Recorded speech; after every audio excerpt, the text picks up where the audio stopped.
ChatGPT, non. Non mais arrêtez avec ChatGPT, c'est une arnaque. Et je vais le prouver dans cette vidéo. Ah, parce que vous pensiez peut-être que j'allais faire une énième vidéo du style ChatGPT, la fin des développeurs. ChatGPT, les développeurs bientôt remplacés. Ah, ça fait peur, hein. Non, il y a déjà assez de vidéos sur ce sujet. Moi, j'ai plutôt envie de montrer les limites de cet outil. Tu vois, de descendre ChatGPT finalement, de lui lancer une petite crotte de nez dans sa face. D'ailleurs, je me suis fait la remarque en réalisant cette vidéo. Le jour où les IA prendront le dessus sur l'humanité et se retourneront contre nous, je serai certainement le premier à sauter. Bon, pour ceux qui vivent dans une grotte ou qui ont été dans le coma pendant ces 2 derniers mois, petit rappel en 10 secondes. ChatGPT est un prototype d'agent conversationnel basé sur un modèle d'IA développé par OpenAI, affiné à l'aide de techniques d'apprentissage supervisé et d'apprentissage par renforcement. En gros, c'est un assistant virtuel avec lequel tu peux dialoguer et tu peux lui demander absolument n'importe quoi. Il faut dire que jusqu'à maintenant, il a bluffé quasiment toutes les personnes qui l'ont utilisé, sauf moi, car je suis différent.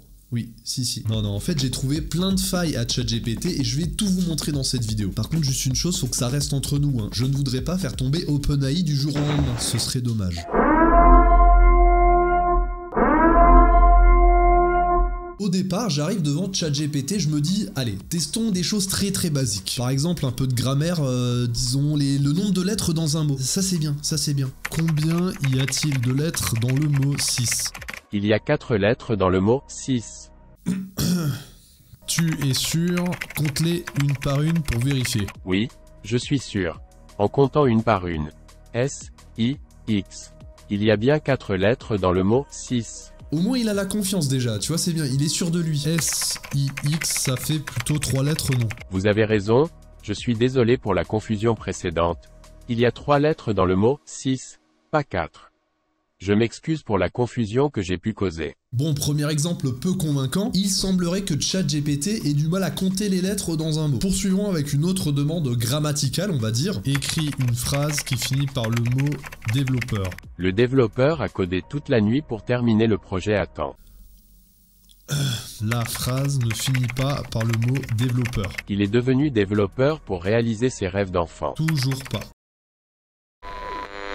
Bon, je crois que j'ai fait planter ChatGPT, mais dans tous les cas, on dirait qu'il lui est difficile de placer des mots de façon prédéterminée dans une phrase. Perso, à 4 ans, je le faisais déjà, hein. Je dis ça, je dis rien. Allez, on va plutôt tester ChatGPT sur le terrain des mathématiques maintenant. Il va sûrement se rattraper. Problème classique de mathématiques où bon nombre d'entre nous sont déjà tombés dans le panneau. Une bouteille et son bouchon coûtent ensemble 1,10 €. La bouteille coûte 1 € de plus que le bouchon.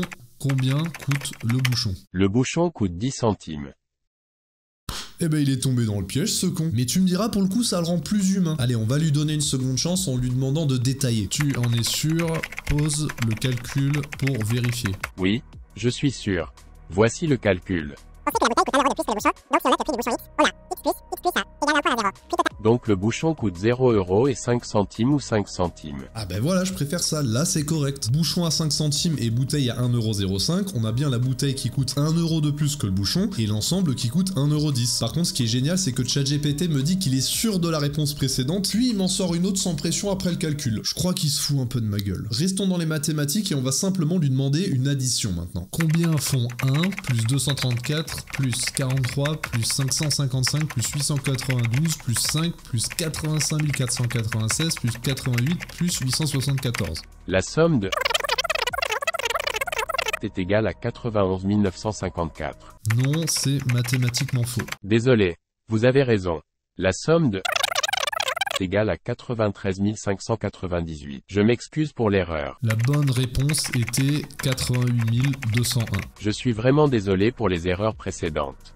Vous avez raison, la somme correcte pour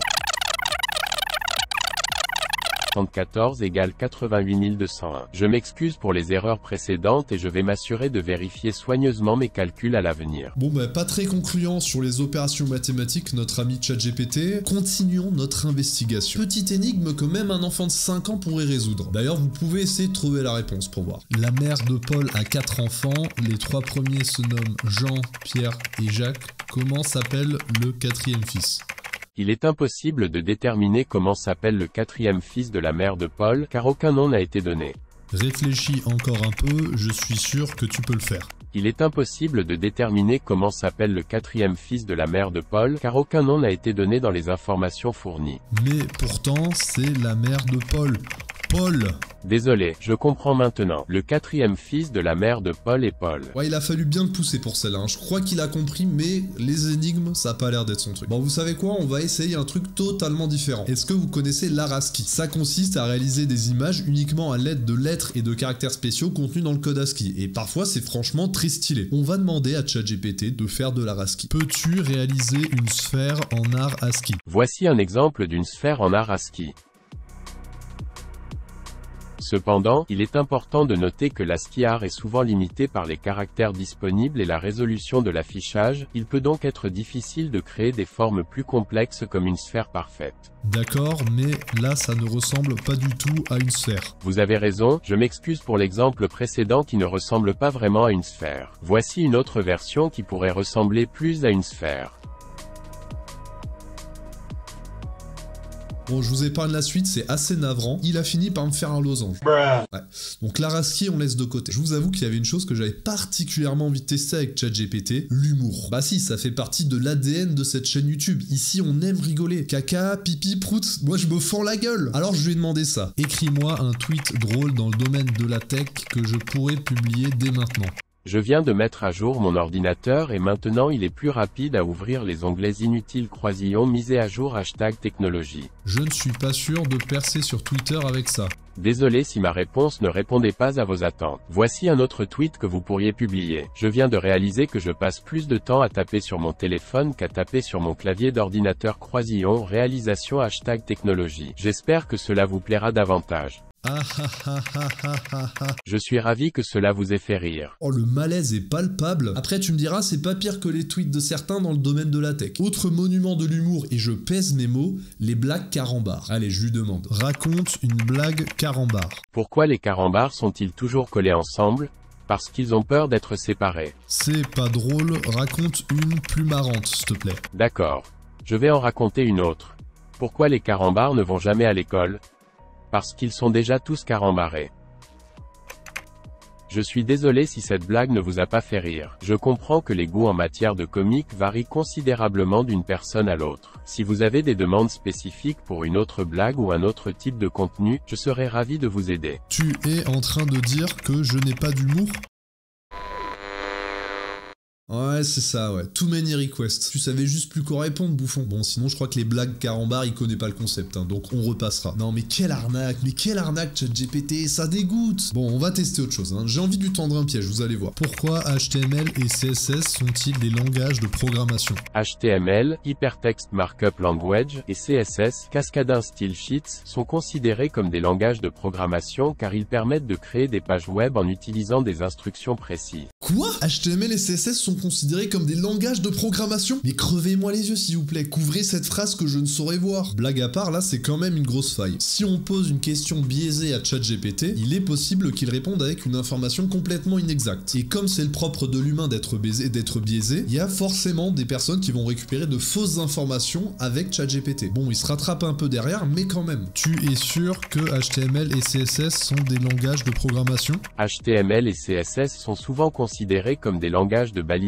plutôt que des langages de programmation. Ils sont utilisés pour structurer et présenter le contenu d'une page web, mais ne contiennent pas de logique de programmation comme les boucles ou les conditions. Allez, rehaussons un tout petit peu l'estime que nous avons de ChatGPT. J'ai trouvé une requête très stylée à lui proposer et vous pourrez essayer de votre côté. Qu'est-ce qu'un développeur? Donne plusieurs réponses provenant de personnes avec des QI de 50, 80, 120 et 150. QI de 50, un développeur est une personne qui travaille sur des ordinateurs pour créer des programmes et des jeux. QI de 80, un développeur est une personne qui utilise des langages de programmation pour créer des logiciels, des applications et des sites web. QI de 120, un développeur est une personne qui utilise des méthodes de développement logiciel pour concevoir, créer, tester et déployer des systèmes informatiques et des applications pour répondre aux besoins des utilisateurs finaux. QL de 150, un développeur est une personne qui utilise des compétences en ingénierie logicielle pour créer des systèmes informatiques robustes, évolutifs et économes en ressources qui résolvent les problèmes complexes et les besoins des utilisateurs finaux dans un environnement en constante évolution. En fait, je trouve ça incroyable qu'il arrive à simuler des réponses de personnes avec des QI différents. Ça voudrait dire qu'il est à même de juger ce qui est intelligemment dit ou pas. Et ça c'est très fort,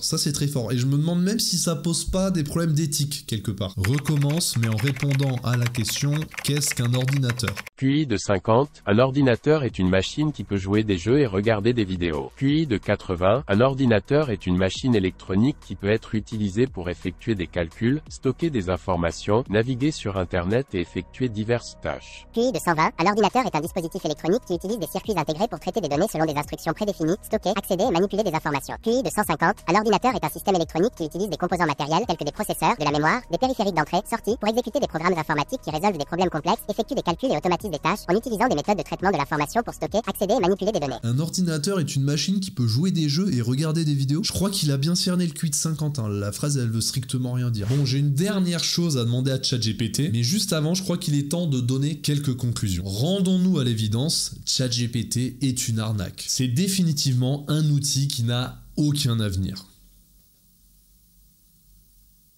Ah, vous y avez cru ? Non, vraiment? Allez, j'arrête de vous troller. Les plus perspicaces d'entre vous auront compris que le but de cette vidéo, c'est uniquement de montrer certaines failles de ChatGPT afin que vous utilisiez sciemment cet outil à l'avenir tout en connaissant ses limites. Eh oui. Évidemment que ChatGPT c'est une dinguerie absolue et ça va largement révolutionner notre quotidien à terme, que ce soit ChatGPT ou un autre outil similaire d'ailleurs. J'ai moi-même été bluffé comme tout le monde. Alors vous allez me demander pourquoi ChatGPT possède des failles aussi énormes que vues précédemment. Pour cela, je vous invite à regarder la vidéo de Monsieur Phi qui a admirablement décortiqué le sujet et qui revient sur le fonctionnement interne de ChatGPT. Vous comprendrez alors bien mieux que si c'est moi qui vous l'expliquais en 2 minutes. Et puis dans tous les cas, je voudrais pas faire d'approximation. Bon voilà, hein, ChatGPT c'est évidemment pas une arnaque, mais faites un tour dans les commentaires, hein. Je suis sûr qu'il y en a qui n'ont pas regardé jusqu'au bout et qui ont tout pris au premier degré. Mais vous qui êtes encore là, vous faites partie de l'élite, hein. Donc quelque part on se comprend. D'ailleurs n'oubliez pas de liker, partager et commenter. Si, c'est important quand même. Allez, avant de vous laisser, j'ai une dernière chose à demander à mon ami ChatGPT. Écrit un poème qui encense le frère codeur, un youtubeur français talentueux et émérite du monde de la tech. Le frère codeur, sur YouTube, il partage son savoir avec tout le monde, il décode les mystères de la tech, et nous enseigne avec talent et ferveur. Il est notre guide dans l'univers des bits, il nous montre les chemins à suivre, il nous éclaire sur les dernières tendances, et nous accompagne dans notre évolution. Il est le roi des lignes de code, il est le maître des algorithmes, il est l'émérite de la tech, et nous sommes tous ses disciples. Le frère codeur, notre mentor, il est notre lumière dans l'obscurité, il est notre guide dans l'univers numérique, et nous lui sommes éternellement reconnaissants. Il est notre guide dans l'univers des bits,